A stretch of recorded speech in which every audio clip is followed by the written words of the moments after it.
Hi everybody, Dr. Kogan. So I hope you liked the last video about MBSR with Cynthia Powell and Nina Paul. Today we're going back to cannabis. So I wanted to talk about this very recent January 10, 2022 Journal of National Proceedings article titled Cannabinoid Blocks Cellular Entry of SARS-CoV-2 and the Emergent Variants. So it's a fascinating study. Basically, what they did, they took a variety of different cannabinoid extracts and then they isolated them and then they applied them and they looked into how the virus was entering cells. And turned out that several acidic forms, particularly CBDa as in an acid, cannabidiolic acid, as well as several other ingredients, including CBGa, cannabigreolic acid, they blocked pretty strongly an entry of the viral particles into the cells.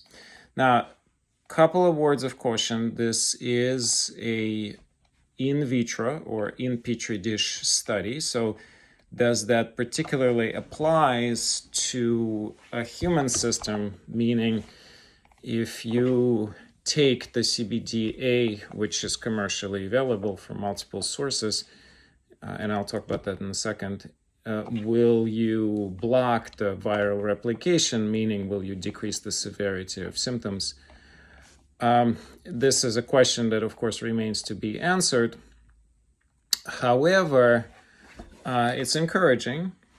I think it's not all that very well surprising because we've known that cannabidiolic acid and cannabigreolic acid, so CBDa and CBGa, are antiviral, and so they've known to have antiviral properties even previously, and they're known to actually do work with particular viruses. I find it strange that they have not identified that THC or tetrahydrocannabinol was found to be effective, because previously we've also seen that THC, particularly with herpetic viruses or herpes zoster, for example, has been effective. So nonetheless, so this is the data. It's quite a quality study. I will make sure I post the link to the study in the YouTube video. And I don't know what more to say outside of the fact that if you decide to use CBDa and CBGa, which are exceedingly safe and commercially readily available now, if you decide to use them, what's left highly unanswered is what should the dose be? Translating the in vitro studies to in vitro requires understanding of dosing. And the study like this really is not able to address that. And so what do I think of a dosing?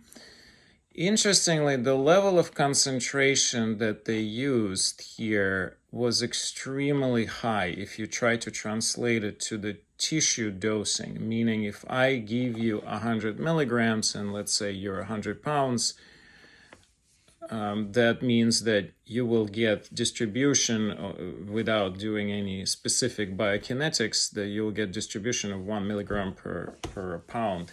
That's highly inaccurate, actually, because you really can't effectively think that way, since the distribution through the body is not uniform. It's actually very non-uniform. It's very variable.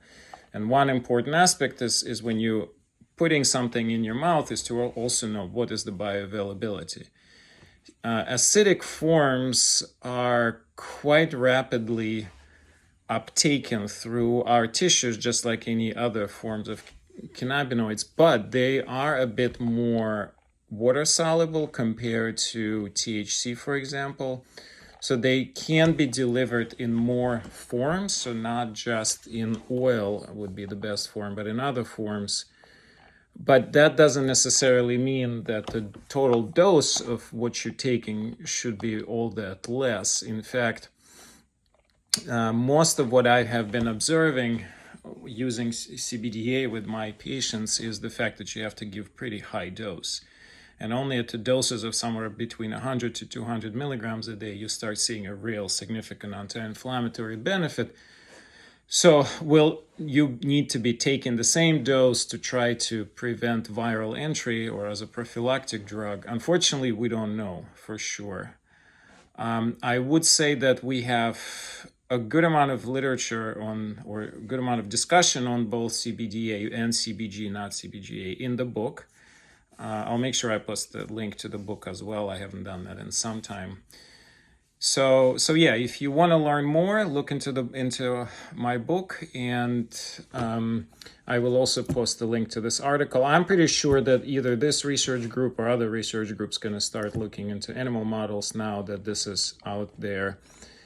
And we'll see where this goes. Stay safe. I will be bringing a next guest speaker pretty soon, probably next week. Already have some thoughts.